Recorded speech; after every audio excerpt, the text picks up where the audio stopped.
Let's talk about your Board of Registration. Now, a few things generally speaking that you'll find useful, just understanding them in basic format is, number one, you should know who they are. They're called the Board of Registration Real Estate Brokers and Salespersons. Sometimes on examinations, they'll simply refer to them as the board. Sometimes they might call them the Board of Registration, or they might call it the entire thing. So you just want to know what they're called. They're our licensing board in essence. They're the individuals that oversee licensing. Now, a couple of key points about the board. Number one, you want to know a little bit about the composition of the board. You want to know about the terms of the board members. How long do they serve as board members for?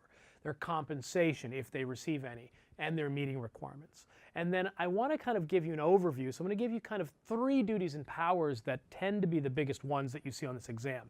But then I'm going to specifically go into this outline and talk about other components. So first off, let's talk about the composition of the board.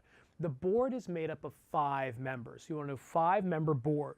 You want to also remember that 3 of the 5 members are actively licensed real estate brokers that have been brokers and practicing for a period of 7 years. So 3 of the 5 members are brokers. They've been brokers for a minimum of 7 years.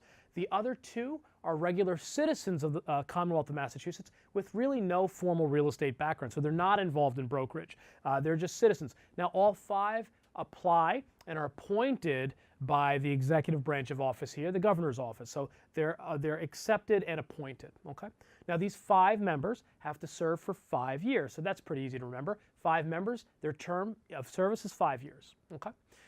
Compensation. So they don't get paid for board-related duties. They don't get a paycheck. So it's an unpaid position. However, any expenses that they incur regarding board-related activities, they will be reimbursed for. So they have to travel somewhere, do this hearing or that, they get reimbursed for those expenses. Sometimes the board might have to fly to another state to check out an out-of-state property land development or something like that. So they will get reimbursed for those particular items. So there's that. Now the meeting requirements. They have to meet 4 times a year at minimum to convene to do board-related official duties. And that's basically the overview of the board. Now when we come back, what I want to do is I want to go through and talk about 3 really popular topics that they test you on about the Board of Registration, and then we're going to get into the outline and talk about the specific points.